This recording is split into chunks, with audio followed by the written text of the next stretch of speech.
What is up, everybody? It's Dr. Vibe here, host and producer of the award-winning Dr. Vibe Show, the home of Epic Conversations, and I'm the host of Epic Conversations 2020, Best Podcast News Award winner, 2018 Innovation Award winner given out by the Canadian Ethnic Media Association. I also co-host and co-produce the only online show in the world for dads and fathers. It's sponsored by Dove Men Plus Care. And being part of that team, I've reached out directly. Well, myself and the team have reached out directly and indirectly to over 300,000 dads, fathers, and caregivers around the world. Also, I am a featured content contributor to the Fly Nubian Queen YouTube network, which is powered by Dr. Boyce and Dr. Alicia Watkins. And that YouTube channel has 581,000 subscribers. And finally, I am a featured content creator and advisory board member. Yes, advisory board member of the Indie Media TV channel, independent content creators network run out of the United States, powered by Dr. Tachi out of Fort Lauderdale, Florida. And it has about 27 content creators and a reach of over 1 million people. As always, I like to say you're blessed, highly favored, a magnet for miracles, and a solution for someone's problem. And sometimes we lose great individuals before their time. And one of those people is a gentleman that we're going to be chatting about tonight, a gentleman named Charles Officer. And coming up this week on May 4th, on Saturday, there's going to be an event, Force of Will, Charles Officer Memorial Event. And I know Charles is happy about this conversation because we have two wonderful gentlemen who I've known for a long time. One I haven't seen in a long time. The other one I see frequently once in a while, who are behind this event. And I'm just going to say, if you have an opportunity to be there on Saturday, be there, because anything Charles has done has been outstanding, but also anything that these two gentlemen do is outstanding. Powys, Dewhurst, Dalton, Higgins, welcome. Thank you for being here. Thank you for sharing with us. How are we doing today? Doing well. Thank you so much. It's always good to see you, Dr. Vibe. It's been a while. Right back at you. Right back at you. Dalton, man, you stay still once in a while? I don't know about that, but definitely, thanks for having us out on your fantastic show. Always a pleasure. Before we get into our quick conversation here, can you share a bit of background, both of you, because many of our family have not seen you before, so want to know who you is. Sure. Well, I'm Powys Dewhurst. I began as a cameraman, camera person, then transitioned into doing events. I think if you remember university years ago, work at a post-production house, a small post house, dealing with clients and so on. And occasionally I'll do an event like we're doing on Saturday. At the back of all of that is sort of screenings and events, Q&As, award presentations, and really sort of developing emerging creatives. And I try to sort of keep it broad. Initially, when I was starting, I thought it should be sort of Black focused. And I think I broadened that over the last maybe 5 or so years, to include anybody who really wants it. I think, I believe in creating opportunities for emerging Black men and women, but I don't want to exclude anyone anymore. I think that's just my personal feeling. Dalton? Yeah, totally. Yeah. I mean, I'm a long time, or I like to call myself a sort of semi-retired journalist. Although I still do broadcasts and podcasts. Come author, I've written a number of books sort of centered around youth culture, hip hop culture, and pop culture. So naturally, this whole Kendrick Lamar, Drake, J. Cole, Rick Ross situation has kept me up at night and busy these last couple of weeks. And the last 13 years, I own and operate my own publicity company. So I sort of work behind the scenes to land, a wide range of clients, for actors, athletes, festivals, arts festivals, to get them some ink, to get them on blogs, radio, television, podcasts, that type of thing. So that's what I've been up to. Great stuff. Well, I want to congratulate you, Dalton, on the success of your son. Oh, right. Yeah, totally. Yeah. That is an incredible achievement. Yeah, totally. Yeah, he's going to Howard University in the fall, and Howard is, as we know, it's a historically black college and university based out of Washington D.C.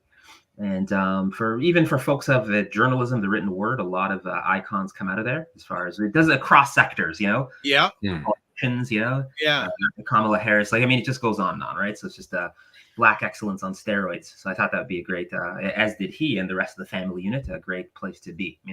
Well, quick Howard story. My dad, who graduated from Cornwall College High School, all boys high school in Jamaica, went to Howard University, is a graduate of Howard University, and one of his professors at that time was the late Toni Morrison. Wow. Okay. Okay, there you go. Right. So your dad's a bison, Yes. Yes. He's a Bay Bison. All right. Boys, yeah. For both of you, many of us don't know who Charles is and was and continues to be. Can you give a little bit of insight to our family here?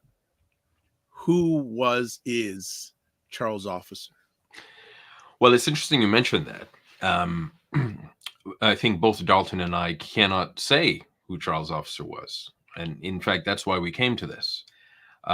Many of the great tributes that have happened before have been from people who were close to Charles, knew him intimately, and we didn't in that way, right? I mean, I have 20 years of emails from Charles, but I still wouldn't call him a close friend, right? I mean, occasionally we'd pick up the phone, we'd rant about the industry, we'd speak about anti-Black racism, we'd speak about various things like that. But in terms of the intimate details of his life, or him knowing the intimate details of my life, that wasn't the case. In terms of how I came to this, well, I tell you, we sort of had these parallel lives, right? So I knew Charles was doing his thing over there, I was doing my thing over there, but we didn't hang out. Occasionally we'd borrow like a DVD or something, or it was like that kind of stuff. But we didn't like hang out. But I remember that how well he treated me. Like there was some years ago, I had to work on a show. I was asked to work on a show that he was directing, and I was asked to camera assist. Now this was around 2005, right? So I was asked by Claire Prado and Glace Lawrence, right, who were mentors. They're older Black women who were pioneers actually in the Black film and TV industry, especially in the 90s. Roger McTeer was married to Claire. He just passed. His memorial, by the way, is on Saturday as well. Anyway, the two of them, they asked me to camera assist on this thing. And I said, no, I don't camera assist anymore. I don't really do that. But they asked, they were short staffed. So I was like, fine, sure. Okay, do it. Went out to the airport. They were shooting out there. And at the end of it, I remember Charles stopped what he was doing. He was in the middle of a scene, directing or whatever he was doing. And he came over to me and he thanked me personally, for coming out, right? And from all the people I've spoken to, that was like a normal thing for him. Like he looked you in the eye and he was like genuinely grateful for you, right? And I remember that. I always stuck that in the back of my head, But so in 2022, it comes to 2022, and I'm doing this thing for a Norman Jewison event, right? Programming an event. We're screening Treasure of the Sierra Madre, a 1948 film by John Huston. And we're having, this tribute to Norman Jewison, a Canadian icon filmmaker who just passed away a few months ago, incidentally. And Charles had a sort of mentor relationship with Norman Jewison, who was the creator of the Canadian Film Center. So we interviewed Charles, and along with a range of other people, and I used about maybe 3 minutes of the Charles interview out of like an hour-long interview, and just really him speaking about a certain aspect of his relationship with Norman Jewison. But the end of that conversation went on, and we ended up speaking about him. We ended up speaking about hockey, ended up speaking about anti-Black racism, ended up speaking about movies that we loved. All of that sort of gave me a different perspective on Charles, or at least what I thought was Charles. I think, and at the end of that conversation, I remember saying to my partner, that guy's a really cool guy, and I had regretted all the years that I didn't spend engaging with him, because he was there all along and I didn't, so I felt bad for that. So it wasn't after his passing that I felt bad. It was actually a year before with the interview. I was sort of regretting that I didn't engage more with him while he was alive. And all the people we've spoken to since, they all have similar stories of how generous he was, how giving he was. So someone spoke to me. I told them I'd done this interview and some with one of his films. And I thought, well, other people are having all these tributes to Charles. You're like, who am I to speak about Charles? I don't know Charles like that. Dalton doesn't know Charles like that. But we thought, okay, let's move ahead with it. Because being Black men of that age, the age that Charles is, right? We relate to a lot of experiences that he had, working in media, being stepped on, passed over, kicked in the teeth, right? Gen X Black men have a sort of a unique experience that like a 32-year-old Black man doesn't have in this industry, or a 22-year-old Black man doesn't have. We can relate to what Charles has been through. And a guy as nice as Charles, when he passed away, Sarah Pauli, the actor and director, she posted, I've seen how Charles was dismissed and how he was abused and passed over. And I'm thinking, like, if a Black guy as nice as Charles Officer could be treated like garbage, good Lord.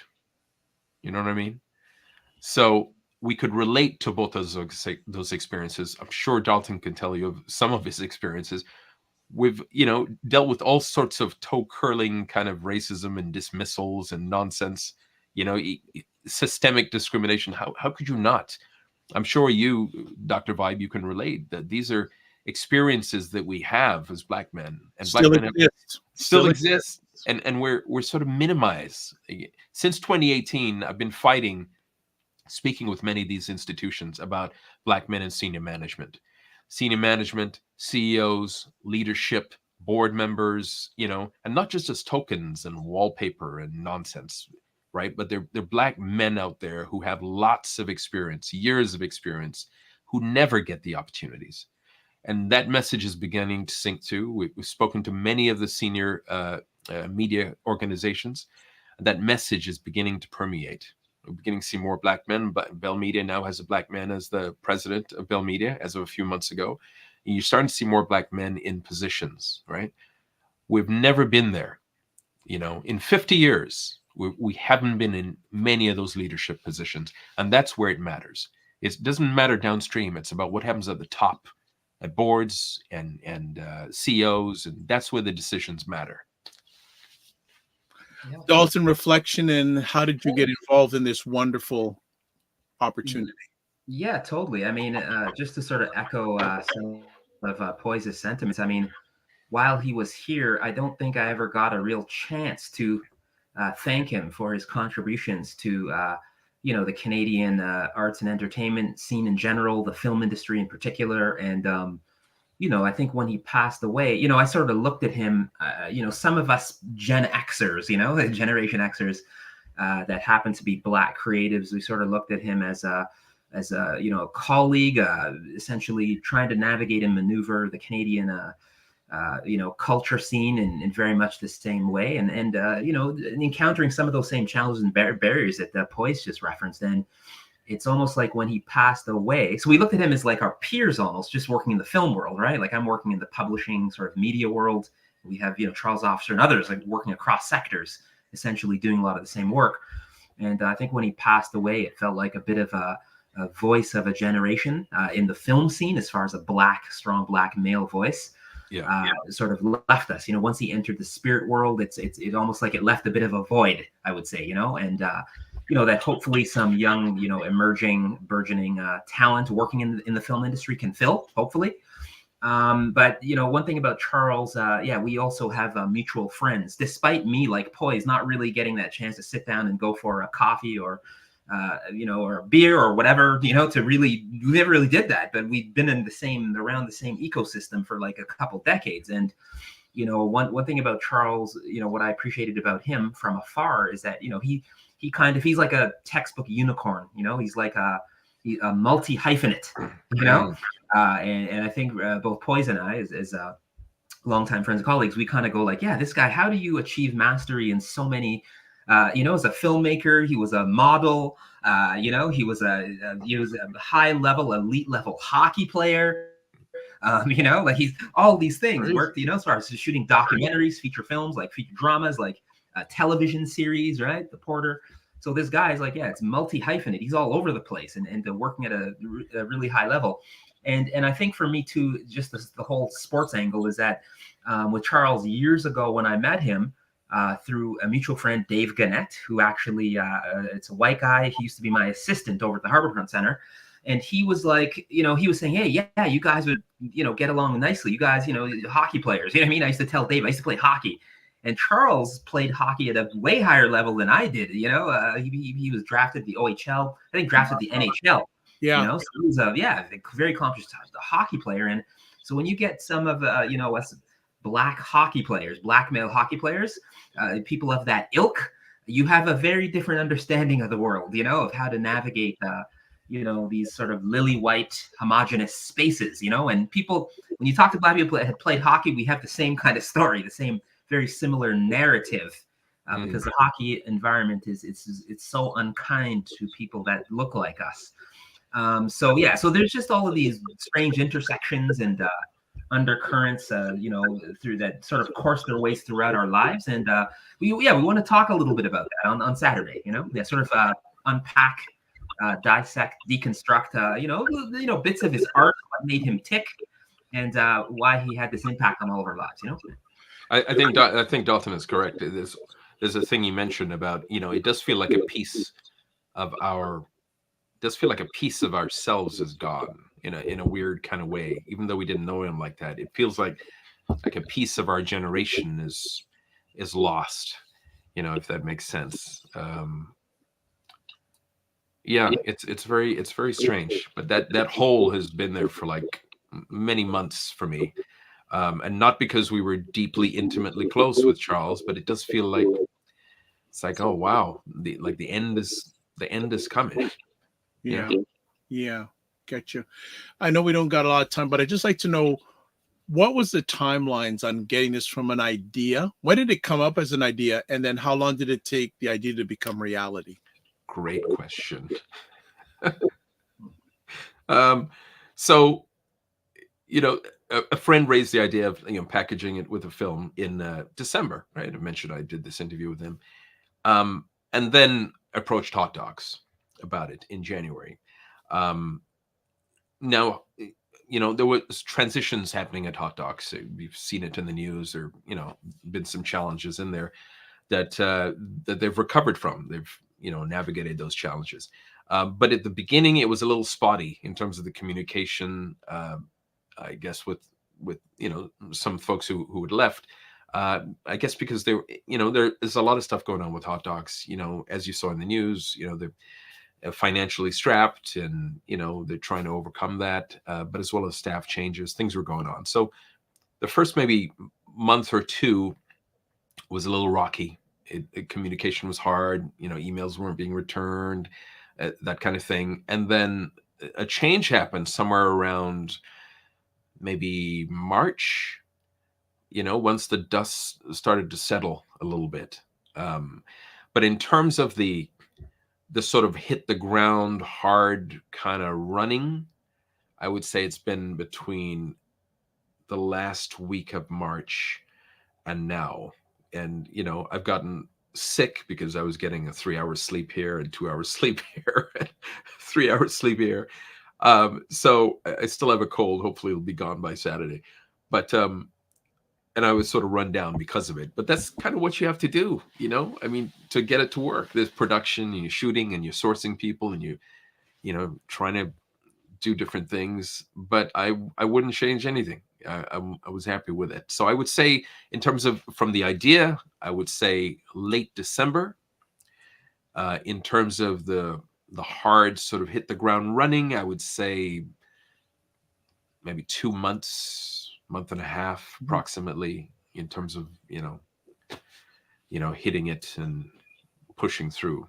And we still have a lot to do before Saturday. So I can imagine. Dalton, when you were first approached to be involved in this, what was your reaction? Yeah, my reaction, for one, because the ask was coming from Powys, someone who I respect as a friend, as a creative. Whenever you find a brother that greatly, there's a film called Get Out by Jordan Peele. So when someone that such deep appreciation for a film like Get Out, and now American Fiction. So Powys is like very like-minded, like-intentioned, and our top two films, which we just found out, is Get Out and American Fiction, and so we're sort of absolutely films of all that, black films, contemporary black films, cinema. Now, as far as the putting together the event itself, this is just an opportunity, I think, for us. I think we sort of both looked at an opportunity to really just give him his flowers in a different kind of way, in a maybe non-traditional, unconventional way. I mean, this event is not kind of like not to say no, all tributes are great. So let me put that out there, disclaimer. They're all great. There have been a couple tributes to Charles Officer in our marketplace in Toronto. But here we're kind of coming at it from a completely different angle, because we are sort of admirers of his art. We kind of knew him. We were kind of a part of the ecosystem, not great friends with him, but we think we put together just a great program as far as to celebrate one of his films, which is The Mighty Jerome. Charles is, again, he was an elite athlete. And I ran track in university. So that film, I went to York University a couple hundred years ago, and ran track competitively at a very high level. And this film, The Mighty Jerome, that he directed, oh boy, does it speak to anti-black racism and trying to make it in this particular field, the track and field, and what the great Harry Jerome had to endure to succeed. So it's always going to be timely and topical, and just sort of we assembled some great panelists that represent different chapters and parts of his professional and personal life. And when Powys, when he first talked to me too, he was like, Dalton, like, I think I have in my disposal one of the last interviews or the last audio visual video interview with Charles before he got ill. And I was just like, bro, like, what? Like, what are you talking about? Can I see this thing? and he proceeds to show me some clips on a Zoom call, and I'm like, bro, okay, you got to get this. People need to see this, because this is Charles at his best, and just talking about, no spoiler alerts, but he just says some poignant, profound things about his creative process and being a former athlete, and how he sort of was able to translate that kind of athletic kind of attitude, point of view, frame of reference, attach it to his work. You know what I mean? So it's just like, Powys is sitting on this cinematic gold, which is going to be screened, some excerpts at the event on Saturday at Hot Docs, right? So this is a no-brainer, Yeah. It's actually fun. It's actually funny, but with both Dalton and Charles, I think Dalton touched on it already, but about being black men in hockey. Yes. Right. And one of the first conversations we had is that I think that teaches you to navigate all kinds of stuff. I mean, hockey is almost life. You're getting thrown, you're getting beaten up, you're getting called names, you're getting abused. You have to navigate, figure out how to work with your teammates. You got to figure out how to not get hit. It seems like, and I'm not a sports guy. My sports was like swimming, but competitively. But in terms of hockey, man, they would have destroyed me in hockey, right? But I think that was the thing we noticed with both Dalton and Charles, is I think that playing hockey teaches you how to navigate life, how to work within different spaces and different communities. And I think that's why both Dalton and Charles have that ease of working with, like, doesn't matter who you are, and it seems like they're totally comfortable with it. My ease doesn't come from that. My ease comes from like growing up in like 4 countries, right? And people were black, and people were Muslim, and people were all kinds of different backgrounds, and white. So, different spaces that don't mean anything to me. It's like, yeah, it's like, that's fine. It's like different flavors of something, you know. Well, as we close, because I know you got an early call tomorrow morning, so I'm going to start fading out here. What would each of you like the audience to experience on Saturday? I think going in, assuming that you don't know much about Charles, I think going in, the main reason for this event for me is finding out about Charles's generosity, right? And then I suppose the second reason would be how he navigated all these different spaces, he just fluidly. But this generosity was like, I've been talking to people for a few months, and it's, I think they sort of look at me like I'm crazy, but like, this guy is almost like a saint. I mean, like, he would, one of the subjects of his documentary, for example, became homeless. Charles had this guy live with him, right? Some of the subjects of another documentary, he would be bringing food to their houses, to the people's. Most documentary film, you done with a project, you move on. You don't get intertwined in other people's lives. This guy was giving food, his own money. He was giving food to these people. He was having people live with him. Right? I mean, how many people do that? How many people have a homeless person live with them? Right? But as well as how he brings up people like Wendy Motion Brathwaite, who was a theater writer. He brings her up and he says, hey, I want you to write Achilles' Escape with me.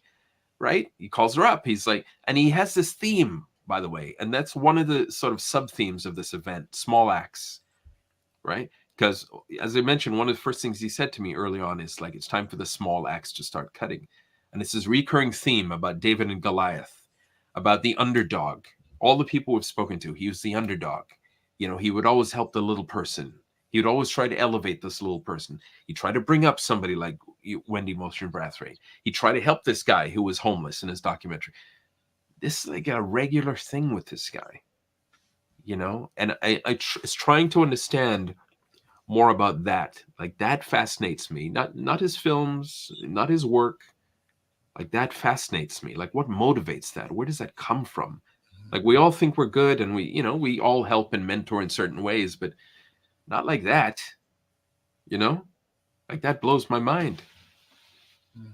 Dalton?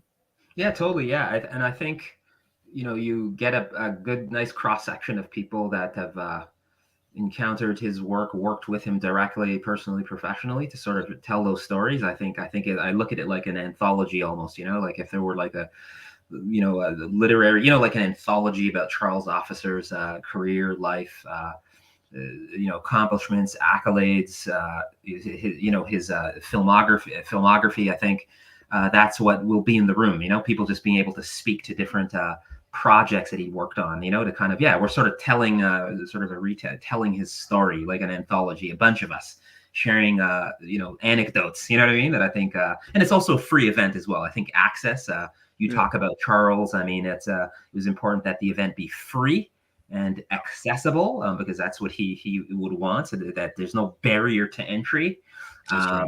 So there are a bunch of sort of subtleties and nuances to the event where it's just like, it's free. Come watch a film for free. And, take in a panel discussion with a bunch of his esteemed colleagues who are friends, peers who had worked on his events, and then co-moderated by Powys and myself, who we've kind of been around the block a few times. So we have a lot of interesting things to share, and to share some never before seen footage of what we understand to be the last interview that Powys shot. So there's just a lot of nuggets on Saturday. So we hope people come out, and it's free. Yeah, true. That was actually a very important part of it. The first thing when I approached Hot Docs, I said, it's got to be free.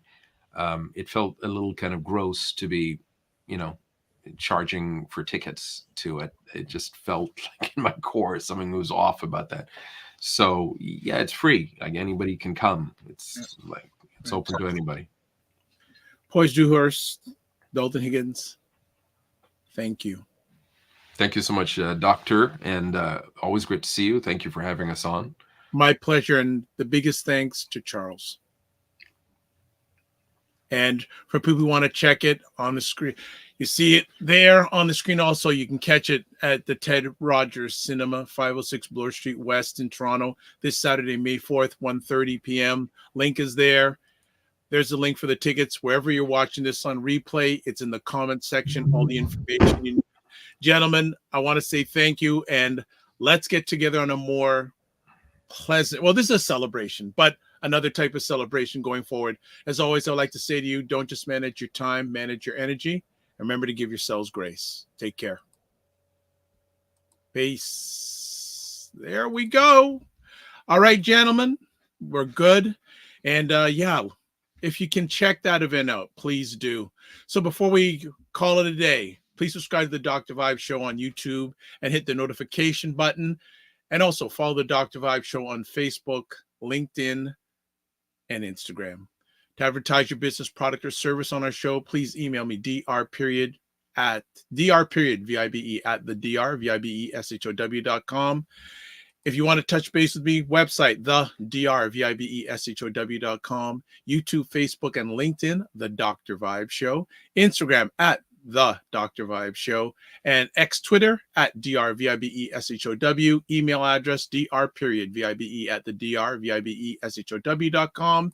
And finally, you can watch replays of this epic conversation on The Dr. Vibe Show on YouTube, Facebook, and LinkedIn, and also my website, the drvibeshow.com. As always, we finish off with this. Live your life as a dream. If you can dream it, you can make it. Sometimes you have to get smaller to get stronger. Block assumptions, then aim bigger, aim better, aim higher, aim wider. Love, faith, and respect. And don't just manage your time, manage your energy. God bless. Peace to well. Keep the faith. And Charles, we miss you. But your legacy lasts more than forever. It lasts forever and ever.